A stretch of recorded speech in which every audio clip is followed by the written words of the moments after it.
O enfermeiro, Machado de Assis. Parece-lhe então que o que se deu comigo em 1860 pode entrar numa página de livro? Vá que seja, com a condição única de que não há de divulgar nada antes da minha morte. Não esperará muito. Pode ser que 8 dias.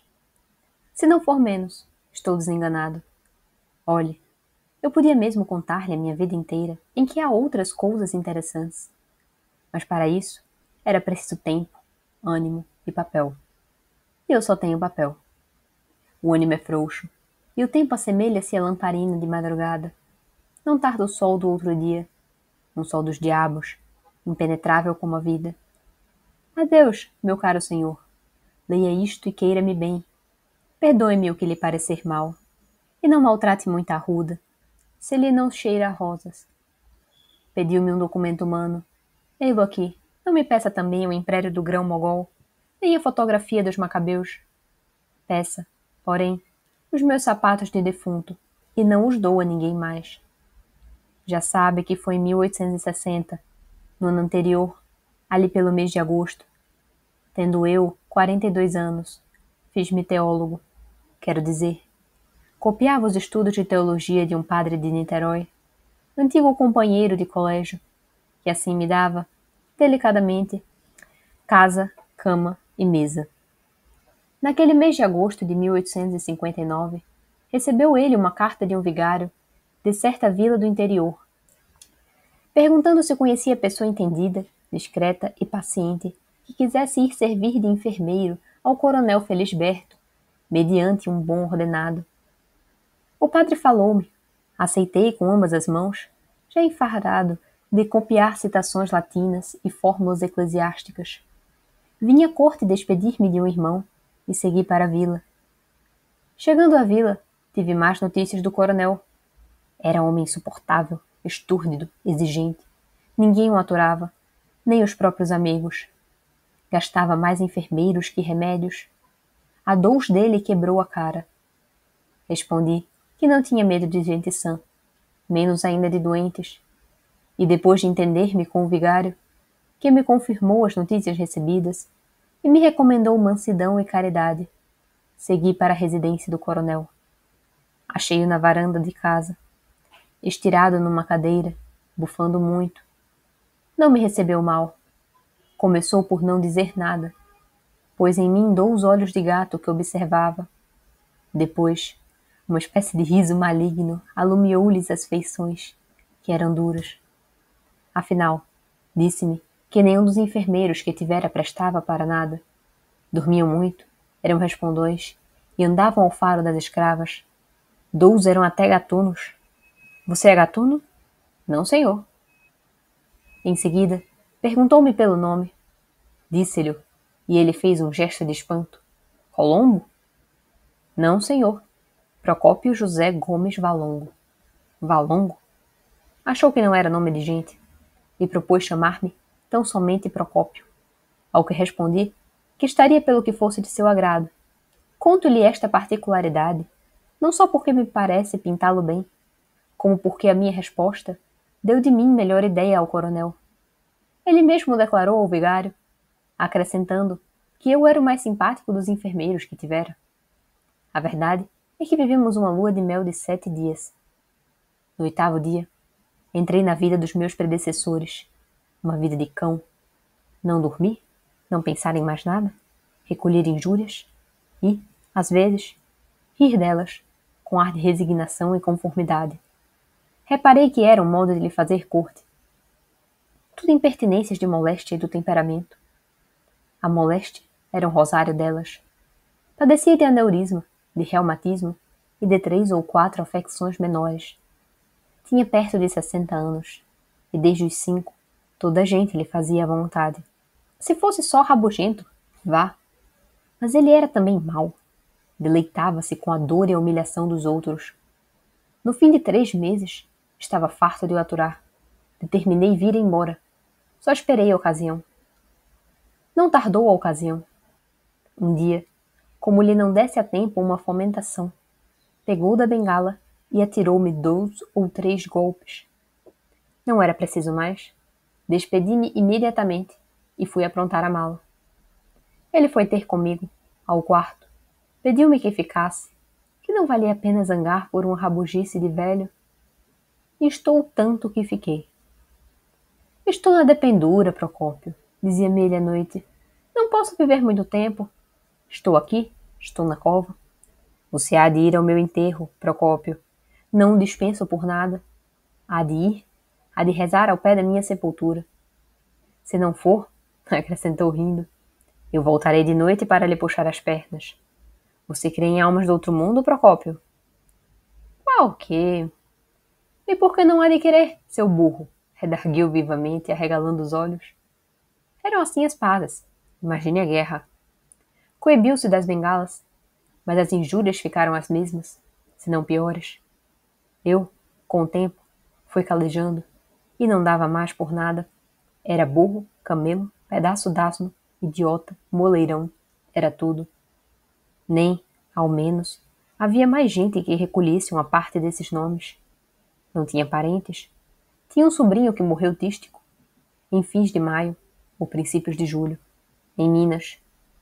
Os amigos iam por lá às vezes aprová-lo, aplaudi-lo e nada mais. 5, 10 minutos de visita. Restava eu. Era eu sozinho para um dicionário inteiro. Mais de uma vez resolvi sair, mas, instado pelo vigário, ia ficando. Não só as relações foram se tornando melindrosas, mas eu estava ansioso para tornar a corte. Aos 42 anos, não é que havia de acostumar-me à reclusão constante, ao pé de um doente bravio, no interior.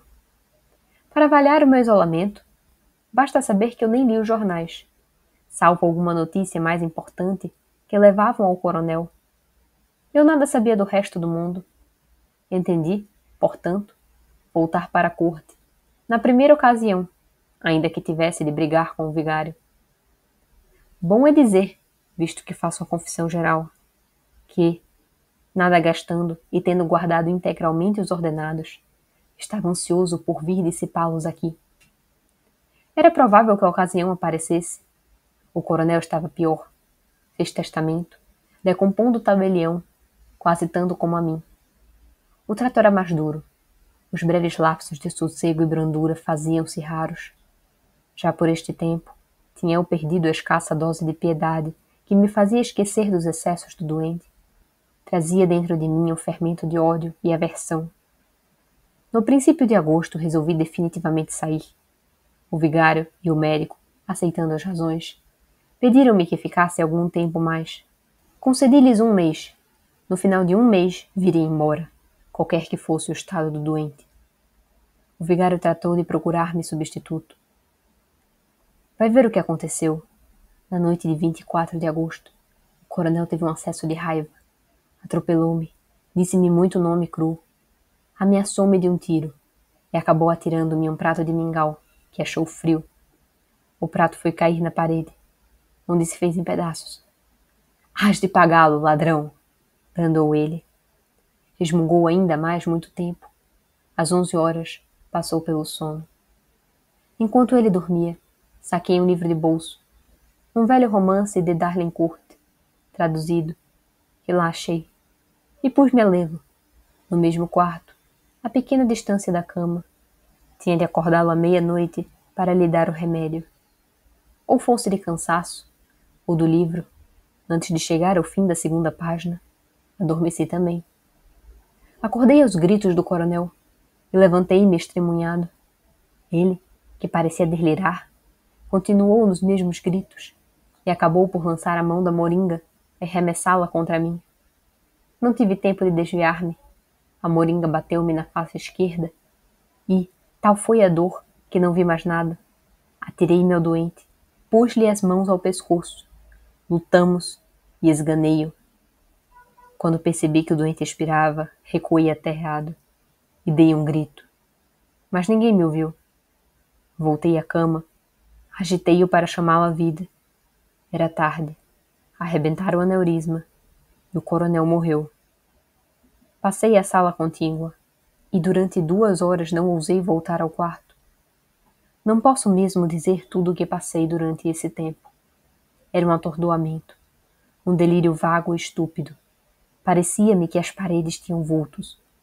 Escutavam as vozes surdas, os gritos da vítima, antes da luta e durante a luta, continuavam a repercutir dentro de mim.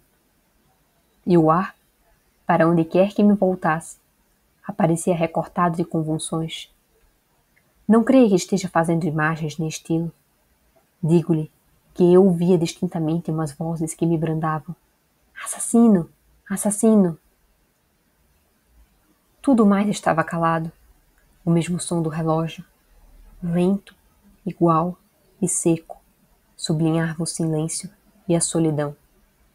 Colava a orelha à porta do quarto, na esperança de ouvir um gemido, uma palavra, uma injúria, qualquer coisa que significasse a vida e me restituísse a paz da consciência. Estaria pronto a apanhar das mãos do coronel 10, 20, 100 vezes, mas nada, nada, tudo calado. Voltava a andar à toa na sala. Sentava-me, punha as mãos na cabeça. Arrependia-me de ter vindo. Maldita hora que aceitei semelhante coisa! Exclamava, e descompunha o padre de Niterói, o médico, o vigário, os que me arranjaram um lugar e os que me pediram para ficar mais algum tempo. Agarrava-me à cumplicidade dos outros homens. Como o silêncio acabasse por aterrar-me, abri uma das janelas para escutar o som do vento, se ventasse. Não ventava. A noite ia tranquila. As estrelas fulguravam com a indiferença de pessoas que tiram o chapéu ao enterro que passa e continuam a falar de outra coisa. Encostei-me ali por algum tempo, fitando a noite, deixando-me ir a uma recapitulação da vida, a ver se descansava da dor do presente. Só então posso dizer que pensei claramente no castigo. Achei-me com o crime às costas e vi a punição certa. Aqui o terror complicou o remorso. Senti que os cabelos me ficavam de pé. Minutos depois, vi 3 ou 4 vultos de pessoas, no terreiro, espiando, com ar de emboscada. Recuei. Os vultos evaíram-se no ar. Era uma alucinação. Antes do alvorecer, curei a contusão da face. Só então ousei voltar ao quarto. Recuei 2 vezes. Mas era preciso, e entrei. Ainda assim não cheguei logo à cama. Tremiam-me as pernas, o coração batia-me. Cheguei a pensar na fuga, mas era confessar o crime. E, ao contrário, urgia fazer desaparecer os vestígios dele. Fui até a cama, vi o cadáver, com os olhos arregalados e a boca aberta, como deixando passar a eterna palavra dos séculos. Caim, que fizeste de teu irmão? Vi no pescoço o sinal das minhas unhas. Abotoei a alta camisa e cheguei ao queixo a ponta do lençol. Em seguida, chamei um escravo. Disse-lhe que o coronel amanhecera morto. Mandei recado ao vigário e ao médico. A ideia foi retirar-me logo cedo, a pretexto de ter meu irmão doente. E, na verdade, recebera a carta dele, alguns dias antes, dizendo-me que se sentia mal, mas adverti que a retirada imediata poderia fazer despertar suspeitas. E fiquei. Eu mesmo mortalhei o cadáver, com auxílio de um preto velho e míope. Não saí da sala mortuária. Tinha medo de que descobrissem alguma coisa.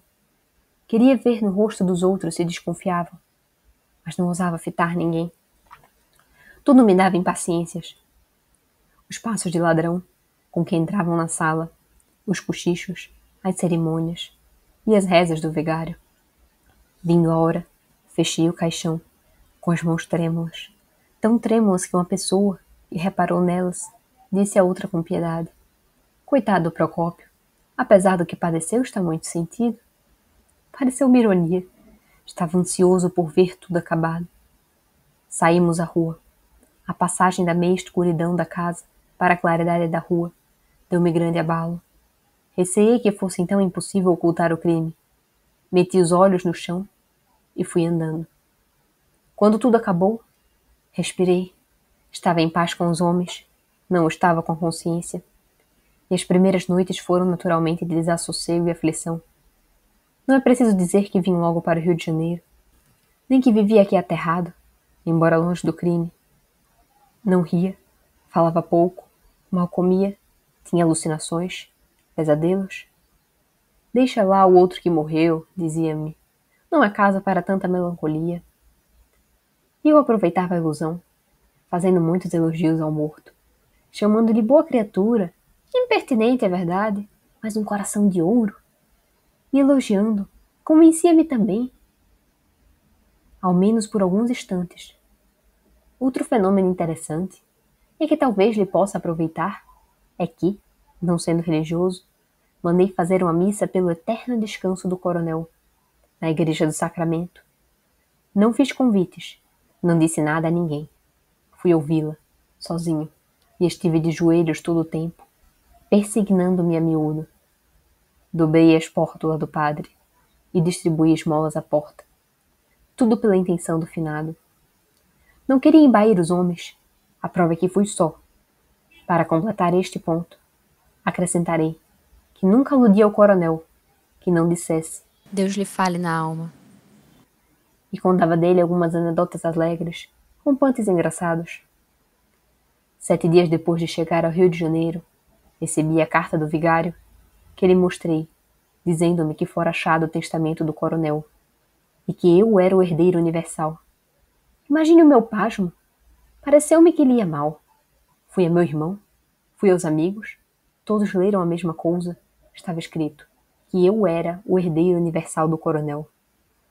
Cheguei a supor que fosse uma selada, mas adverti logo que havia outros meios de capturar-me, se o crime estivesse descoberto. Demais, eu conhecia a probidade do vigário, que não se prestaria a ser instrumento. Reli a carta. 5, 10, muitas vezes. Lá estava a notícia. Quanto tinha ele? Perguntava-me meu irmão. Não sei, mas era rico? Realmente? Provou que era teu amigo. Era. Assim, por uma ironia da sorte, os bens do coronel vinham parar-me às minhas mãos. Cogitei em recusar a herança. Parecia-me odioso receber um vintém do tal espólio. Era pior do que fazer-me esbirro alugado. Pensei nisso 3 dias, e esbarrava sempre na consideração de que a recusa podia fazer desconfiar alguma coisa. No fim dos 3 dias, assentei no meio termo. Receberia a herança e dá-la-ia toda, aos bocados e às escondidas. Não era só escrúpulo, era também um modo de resgatar o crime por um ato de virtude. Pareceu-me que ficava assim de contas saldas. Preparei-me e segui para a vila. Era um caminho à proporção que me ia aproximando. Recordava o triste sucesso. As cercanias da vila tinham um aspecto de tragédia, e a sombra do coronel parecia seguir-me de cada lado. A imaginação ia reproduzindo as palavras, os gestos, toda a noite horrenda do crime. Crime ou luta? Realmente foi uma luta, em que eu, atacado, defendi-me, e na defesa. Foi uma luta desgraçada, uma fatalidade. Fixei-me nesta ideia, e balanceava os agravos. Punha no ativo as pancadas, as injúrias. Não era culpa do coronel, bem eu sabia, era da moléstia, que eu o tornava assim, rabugento e até mau, mas eu perdoava tudo, tudo. O pior foi a fatalidade daquela noite. Considerei também que o coronel não podia viver muito mais, estava por pouco. Ele mesmo sentia e dizia, viveria quanto? 2 semanas, ou 1, pode ser que até menos. Já não era vida, era um molambo de vida. Se isto mesmo se podia chamar ao padecer contínuo do pobre homem. E quem sabe mesmo se a luta e a morte não foram apenas coincidentes. Podia ser. Era até o mais provável. Não foi outra coisa. Fixei-me também nesta ideia. Perto da vila, apertou-se-me o coração e quis recuar. Mas dominei-me e fui. Receberam-me com parabéns. O vigário disse-me as disposições do testamento, os legados pios, e de caminho ia louvando a mansidão cristã e o zelo com o que eu me servia ao coronel, que, apesar de áspero e duro, soube ser grato. Sem dúvida, dizia eu, olhando para outra parte. Estava atordoado, toda a gente me elogiava a dedicação e a paciência.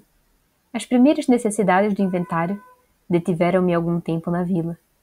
Constituí advogado, as coisas correram placidamente. Durante esse tempo, falava muita vez do coronel. Vinham contar-me as coisas dele. mas sim a moderação do padre. Defendia-o, apontava algumas virtudes, era austero. Qual austero? Já morreu, acabou. Mas era o diabo. E referiam-me casos duros, ações perversas, algumas extraordinárias. Quer que lhe diga? Eu, a princípio, e ouvindo cheio de curiosidade. Depois, entrou-me no coração um singular prazer, que eu sinceramente buscava expelir. E defendia o coronel. Explicava-o, atribuía alguma coisa às rivalidades locais. Confessava, sim, que era um pouco violento. Um pouco? Era uma cobra assanhada. Interrompia-me o barbeiro. E todos, o coletor, o boticário, o escrivão, todos diziam a mesma coisa. E vinham outras anedotas. Vinha toda a vida do defunto. Os velhos lembravam-se das crueldades dele. E menino, e um prazer íntimo, calado, insidioso, crescia dentro de mim, espécie de tênia mortal, que por mais que arrancasse aos pedaços, recompunha-se e logo ia ficando. As obrigações do inventário distraíram-me. E por outro lado, a opinião da vida era tão contrária ao coronel que a vista dos lugares foi perdendo para mim a feição tenebrosa que a princípio achei neles. Entrando na posse da herança, convertia em títulos e dinheiro. Eram, então, passados muitos meses, e a ideia de distribuí-la toda em esmolas e donativos pios não me dominou como da primeira vez. Achei mesmo que era afetação. Restringi o plano primitivo. Distribuí alguma coisa aos pobres. Dei à matriz da vila uns paramentos novos. Fiz uma esmola Santa Casa de Misericórdia, etc. Ao todo, 32 contos. Mandei também levantar um túmulo ao coronel, todo de mármore, obra do napolitano, que esteve aqui em 1866 e foi morrer, creio eu, no Paraguai. Os anos foram andando. A memória tornou-se cinzenta e desmaiada. Penso às vezes no coronel, mas sem os terrores dos primeiros dias. Todos os médicos a quem contei as moléstias dele foram acordes em que a morte era certa e só se admiravam de ter resistido tanto tempo. Pode ser que eu involuntariamente exagerasse a descrição que então lhes fiz, mas a verdade é que ele devia morrer, ainda que não fosse aquela fatalidade. Adeus, meu caro senhor.